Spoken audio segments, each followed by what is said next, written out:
My wife and I were on the 9th floor at Duke Hospital. It's not the most cheerful place in the world. It's the cancer treatment floor. We were sitting in a room with my wife's best friend along with her husband. We had sat together many times in the past, watching our kids play ball, eating good food together, or just hanging around the fire pit. This time was different. Those times were fun. This time was difficult. We were in the presence of someone we had done life together.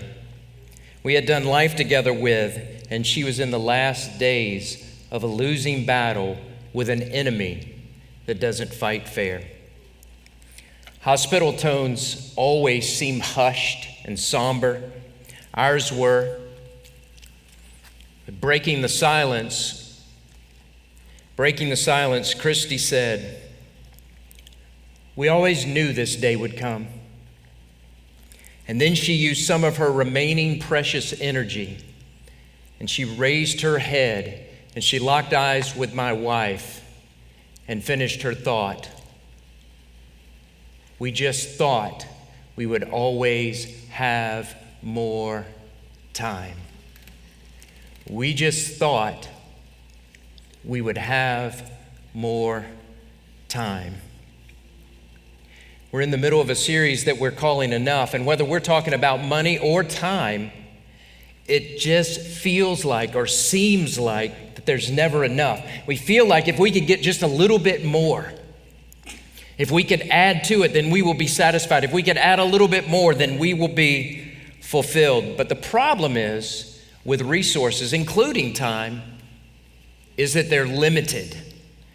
They're limited. Time has boundaries. We've all faced 168-hour weeks. We all face 24-hour days. Life is short and we're busy, and we only have a limited amount of energy that we can bring. And we face a lot of options, and they're all competing for our time. And there's a lot of things that we can do, but what are the things that we must do? But the problem with it, when we face the boundaries of time, we don't even know when our time is up. We have no idea when our time will end. But what we do know is that when it does run out, we always wish we had more. See, what Christy had learned is what James, the brother of Jesus, said when he wrote, "Our lives are but a mist. Our lives are but a mist." Listen to his language. "Yet you do not know what tomorrow will bring." You have no idea what tomorrow will bring. What is your life? For you are a mist that appears for a little time and then vanishes. So no matter how much time we get, no matter how much time we have, it never feels like enough. And we're always surprised that we don't have more. We always make this assumption that we'll be at the next event. We always make the assumption that we'll be there tomorrow. We always make this assumption that we're going to have enough time. And when time seems to be crunched and we feel the press on it,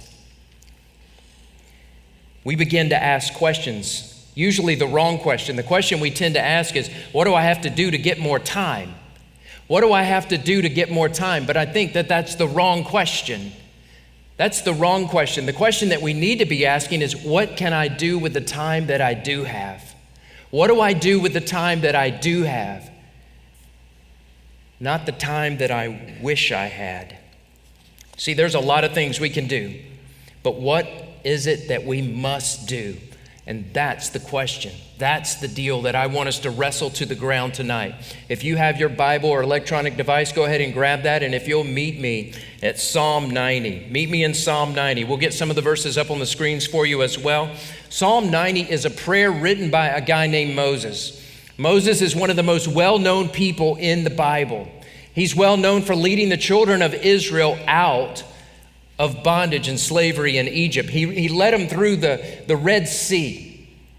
He's also famous for receiving the 10 Commandments from God.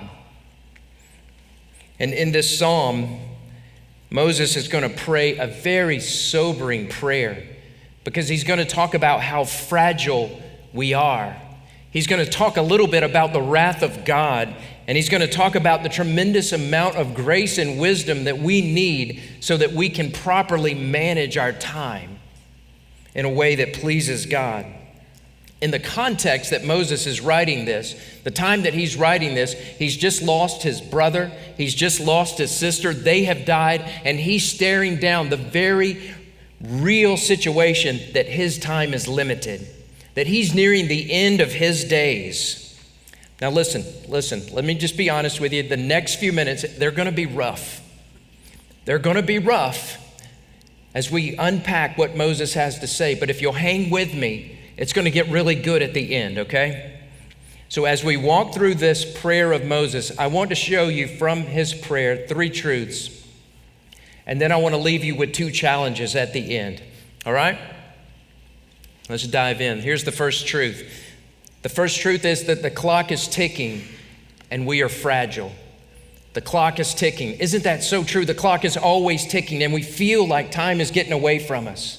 The clock is ticking and we are fragile.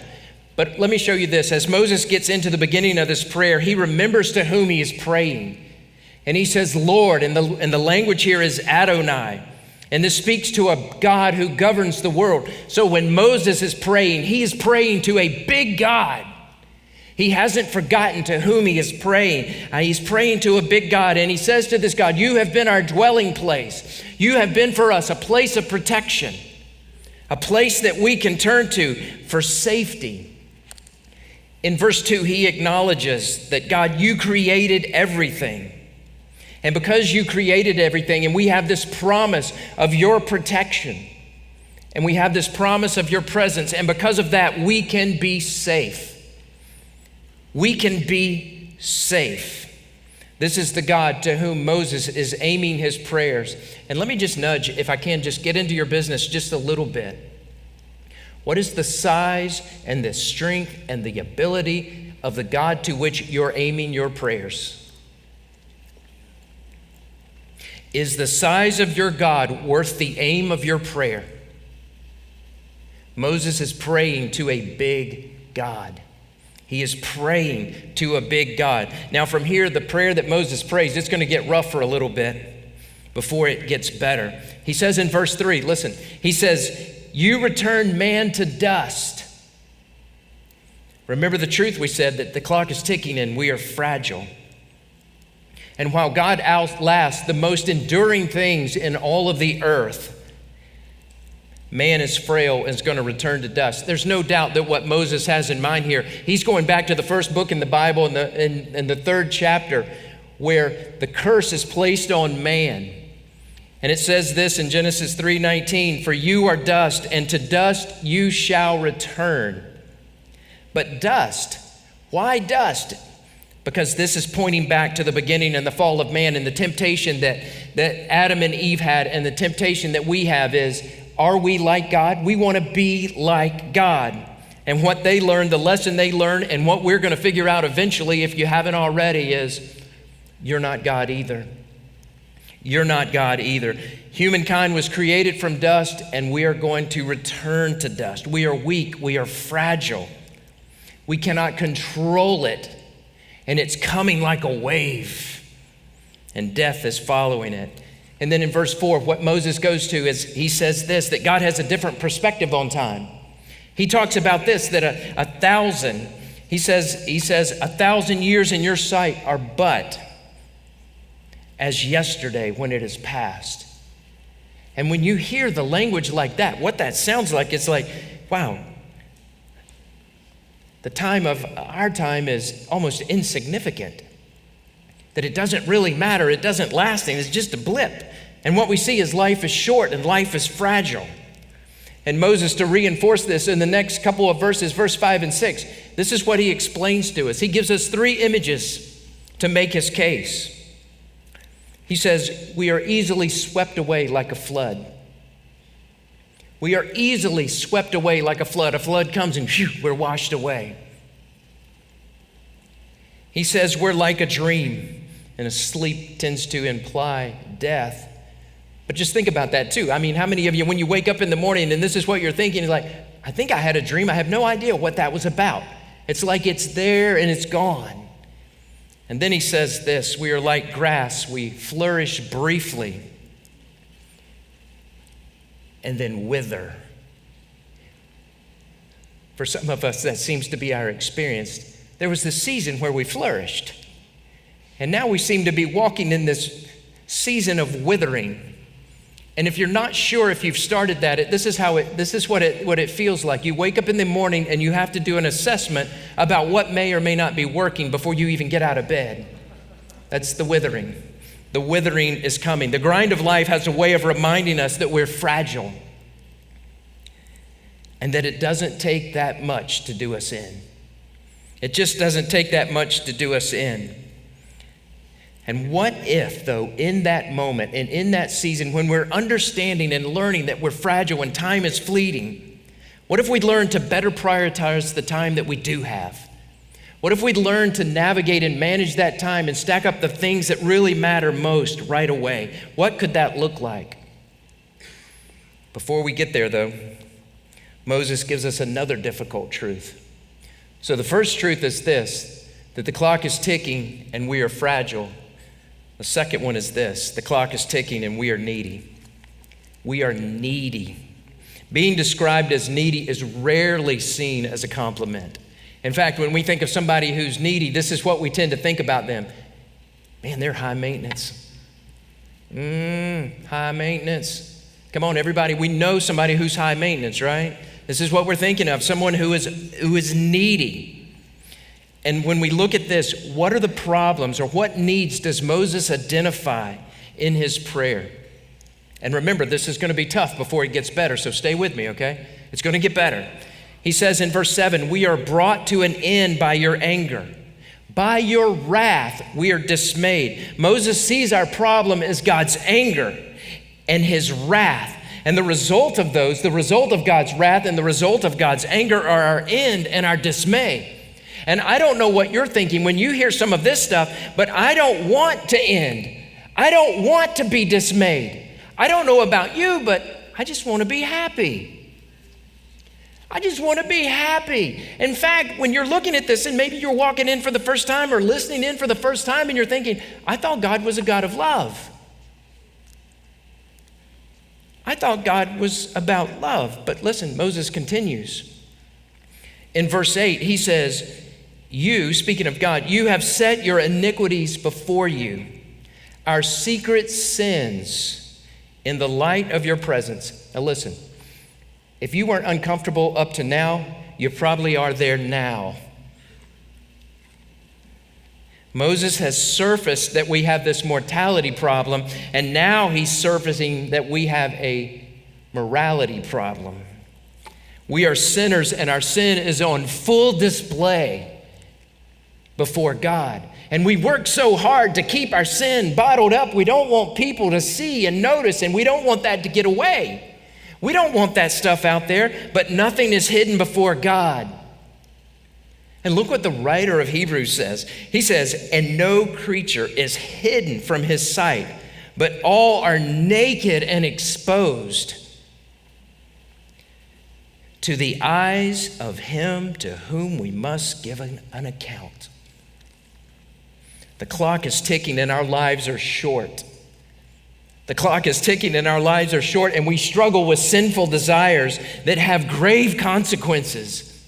And we're trying to manage those and navigate those and keep those bottled up and hidden, but they are on full display before God, and our tendency is to live in denial. We tend to live in denial that our time is fleeting, and we live in denial that our actions have consequences.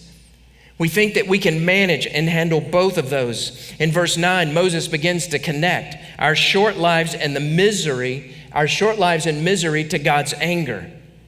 But listen, come on, guys. You know this by experience, by how someone has treated you or how you have treated others. Sin separates, it disrupts, it destroys. It disrupts.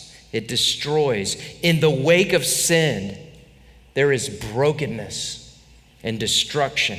And in that space, this is what we need because we're needy. We need restoration and everything that comes with that. We need healing. We need forgiveness. We need hope. We need restoration. But listen to this. This is Moses as he's praying this prayer. He's like, in verse 10, if you live 70 years, it's pretty normal. If you live 80, it's because you got a little extra strength. But you need to understand, this is him talking to us. We need to understand that even that is short. And in that space, it's going to be a life full of toil and full of trouble. In other words, this is what Moses is saying. You got life, you got problems. You got life, you got problems. And when you read this psalm, particularly as you move into verse 11, you have to wonder, what's driving God's anger? Why is God mad? Why is this situation the way it is? And then in verse 11, Moses asks this question and he calls us to think. He calls us to think. Now here, we live in a culture where we're not too excited about thinking. We don't like to dive too deep because we're not sure what we may discover there. But he calls us to think. And here he's asking these questions and looking into, well, why is God mad? Why is he angry?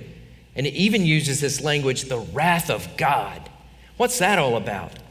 But what if this is the result of you seeking to find your fulfillment and your satisfaction in something other than him?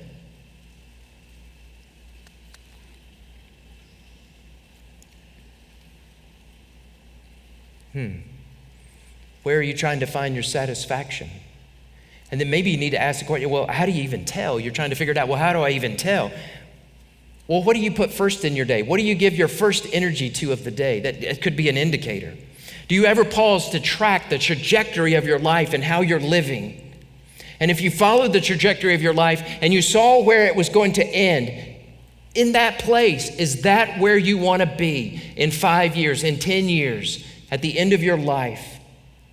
Have you ever thought about the trajectory and how you're spending your time? Are you investing your time? Are you settling for something less than the best? Are you a settler? Some of us, it gets hard. So in the pain and the difficulty of life, we just say, I'll just settle. I'm happy here. Are you believing the lie? Are you believing the lie that something less than a connection and a relationship with Jesus will fulfill you and satisfy you fully? Listen, you will not begin to prioritize your life. You will not begin to prioritize your time properly until you understand your situation fully. You will not begin to prioritize your time properly until you understand your situation fully. Moses, as he's praying and walking us through this, he's trying to get us to understand the depth of our frailty and the extent of our need. Do you understand the extent of your need and the bigness of your frailty?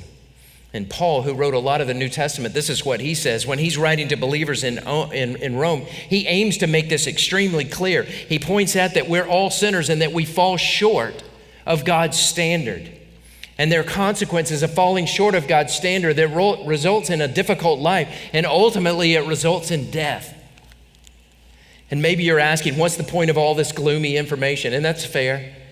I get it. That's fair. What's the point of all this gloomy information? I came in here to get a message and some hope tonight, and you're killing me. What's the point of all this gloomy information? One of my favorite writers is a guy named Tim Keller, and I think he gets at what Moses is trying to say when he writes this. Only when we see the depth of our sin will we be electrified by the wonder of grace. Only when we see the depth of our sin will we be electrified by the wonder of grace. See, sin should not be something that tantalizes us. It should not be something that we view with fascination. It's not something that we should even flirt with. It's something that we should avoid with great urgency.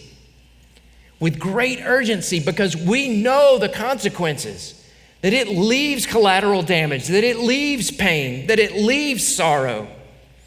And Moses has experienced this firsthand. Moses has experienced this firsthand. This is why he says what he does in verse 12. Now, if you've dozed off, you need to wake up and lean back in, because we're almost getting to some hope. But this verse 12, you need to circle it, you need to underline it, you need to highlight it, because this is where Moses says, teach us to number our days that we may get a heart of wisdom. Notice that Moses doesn't pray for more time, that Moses doesn't pray for the removal of misery. What he prays for is that he would be self-aware. That he would be self-aware. He wants to live well morally in light of his mortality. What a great ask, because a wise person does the right things at the right time in the right way. How many of us, if we would strive after being wise, that we would do the wise thing, and the difference and the impact that would make in our life if we were making good choices? Because look, when Moses says number our days, this means more than just counting our days like, oh, Wednesday, Thursday, yay, Friday. It means more than that. It means planning your days. It means executing the plans that you have made and then evaluating the plans that you've executed against. This is what Moses is after when he says, number your days. And by doing this, you will realize fully that you are fragile, that you have a limited amount of energy, you have a limited amount of time, and our time is fleeting. It's fleeting, it's limited.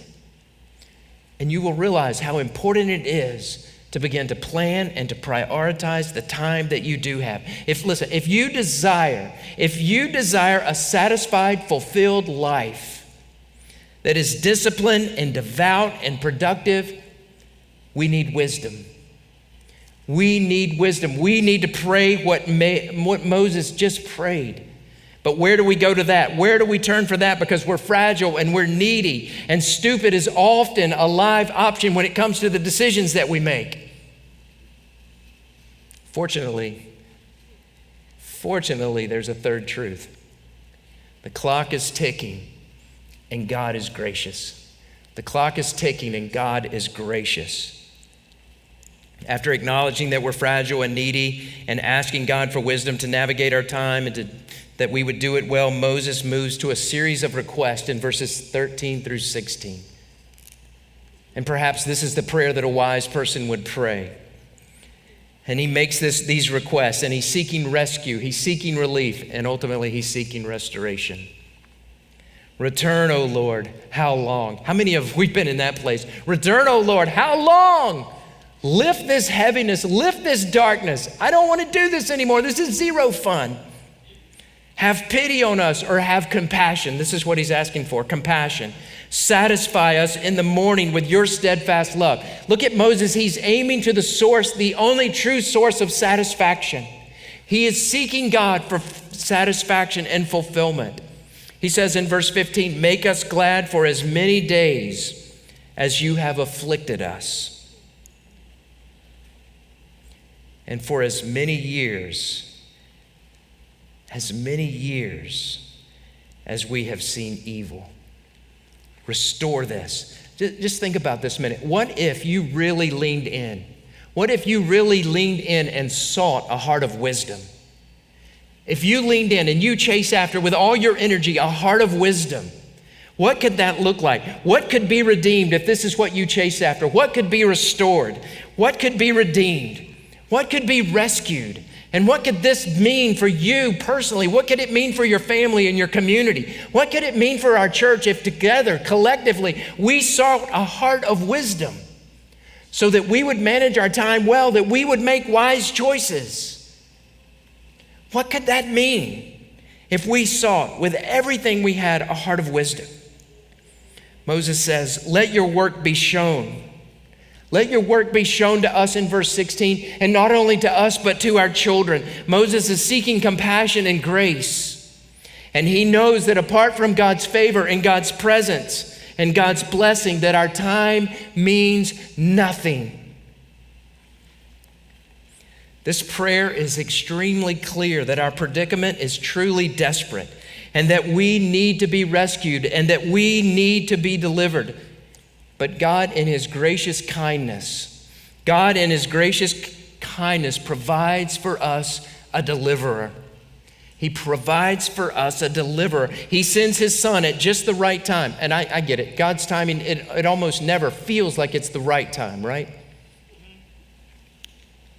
But at just the right time, he sends his son on a rescue mission to give us the opportunity to have a restored relationship with our Creator, and the opportunity then that we could use our time wisely so that we could make our days count. In fact, if you notice in verse 13 through 16, everything that Moses prays is fulfilled in Jesus. Everything that he prays is fulfilled in Jesus. And Moses comes to verse 17 and he closes his prayer. Let the favor of the Lord, our God, be upon us, and establish the work of our hands upon us. Yes, establish the work of our hands. And we've considered that we're fragile. We've considered that we're needy. We've talked a little bit about so far that God is gracious, but perhaps we need to consider this. Let me push into your business just another time. Maybe not the last time, but another time. But are we gracious to other people? Are we gracious to the people that we lock eyes with? Are we gracious to our family members and to our neighbors? You see, God has been kind and gracious to us. Are we kind and gracious to others? Because here's the thing. You're fragile and you're needy, but so are they. So are they. And your graciousness could play a key role in opening the door to them finding restoration. Your kindness and your graciousness could open the door to them finding the restoration and healing that they need. This is what Moses learned and what we need to understand. We need to count our days so that our days will count. We need to count our days so that our days will count. And maybe you're asking, how do we do that? How do we count my days? I don't want to know how to count my days. Let's go back to the question I asked at the beginning. How do I use the time that I have been given? Let me give you two challenges. The first one is this: pursue Jesus fully. You must own your relationship with Jesus. You must own your relationship with Jesus. And by pursue this is what I mean, that you must chase after this connection and this relationship as much as it depends on you. See, we are prone to be selfish and self-centered, especially with our time. But Jesus says this. He says this to all: if anyone would come after me, let him deny himself and take up his cross daily. And then he says, and follow me. So begin to wrestle and think through, what does it look like for me to deny myself? What would it look like for me to take up my cross daily? What is my top priority? Where do I give my best energy? What do I need to deny? What do I need to take up in order to see that happen? And I get it. This is what I know about you. You're super busy. Well, guess what? We're all busy. And I know that we all wish we could get more time, but John Mark Comer in his book, The Ruthless Elimination of Hurry, gets it right. He says the solution to an overbusy life is not more time. It's not more time that you need. It's not more time that I need. It's to slow down and simplify our lives around what really matters. And here's the question. What matters to you? What really matters to you? If you desire to pursue a relationship with Jesus, you must orient your life and your habits and your routines around developing that relationship. Because you always have time. We always have time for what's first. And what could that look like? This is what I think it could look like. It looks like giving generously to the things that matter to Jesus. And you know what matters to Jesus? His connection and his relationship with you. What would it look like if you begin to carve out time in the morning when you woke? The first thing that you did was cultivate a relationship with him. Setting aside time for prayer, setting aside time to read your Bible. And maybe you're thinking, I don't even know how to do that. Well, at Hope, we want to help you with that. We have a series of classes we call the Growth Track. And you can sign up for that. And in those classes, you can ask all kinds of questions and be resourced with a number of tools that can help you in your relationship with Jesus. It will help it flourish. It will help it grow. You know what else matters to Jesus? Others. Others matter to Jesus. What would it look like if you gave of yourself and gave of your time and committed to community and served selflessly? And you connected intentionally. You know what else? Jesus cares about the world. What would it look like if you gave financially to see the message of the gospel go to the ends of the world? Are you using your best time to pursue your relationship with Jesus?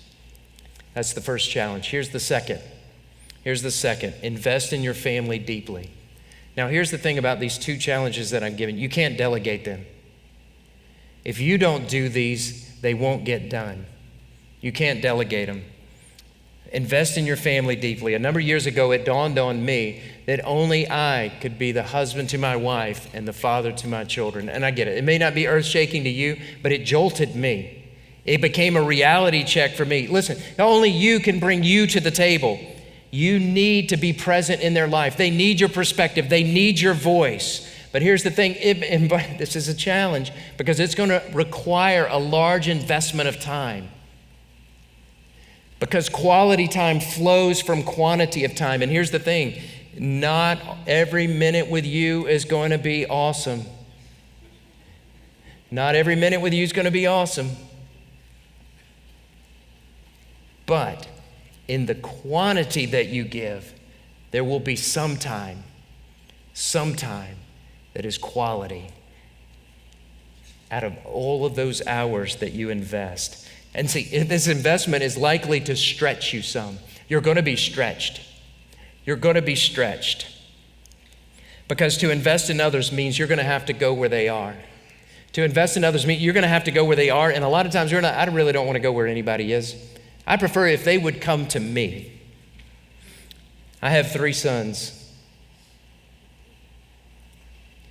One of my favorite things to do with them was backyard baseball. We played it for hours in the boiling heat, in the cold, in the rain. It was a great time to connect with them. It was a great time to exercise. It was a great time to have some fun. There was occasional a tear. But in 2012, I had a near fatal brainstem stroke. And one of the lingering effects of that was some vision issues.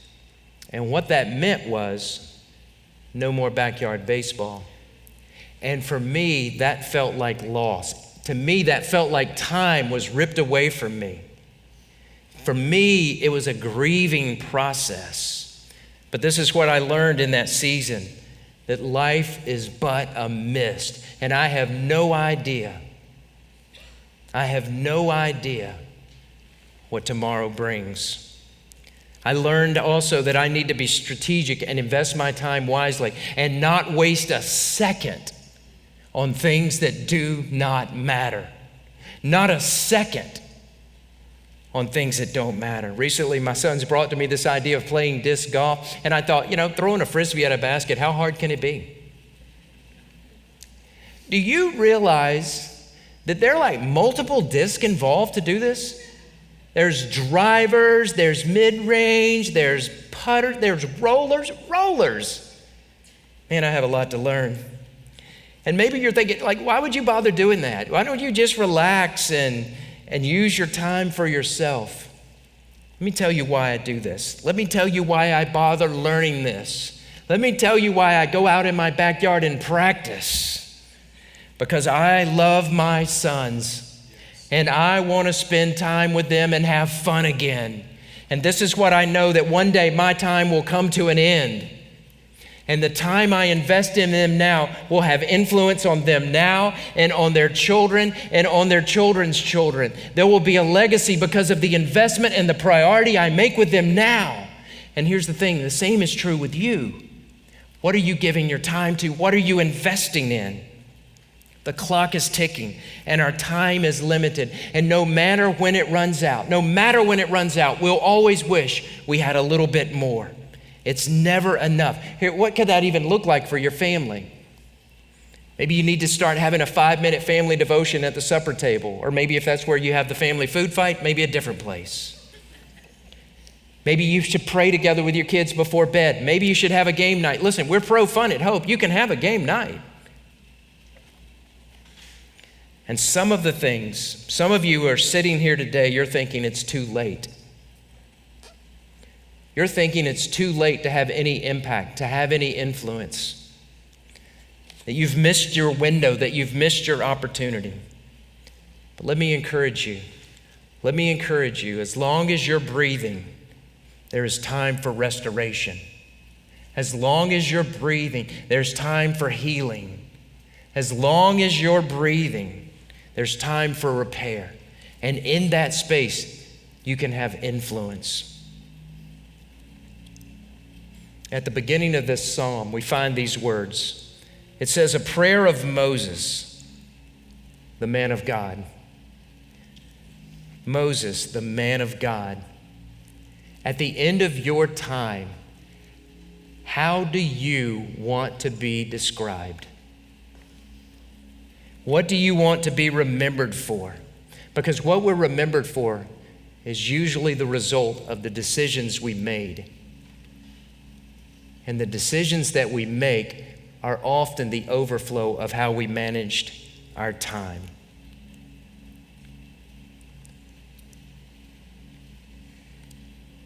Look carefully then how you walk, not as unwise, but as wise, making the best use of time because the days are evil. The question that you need to wrestle to the ground is this: what should I do with the time I do have? What should I do with the time that I do have? Count your days. Count your days so that your days will count. Let me pray for us. Dear Heavenly Father, thank you so much for your graciousness and your kindness.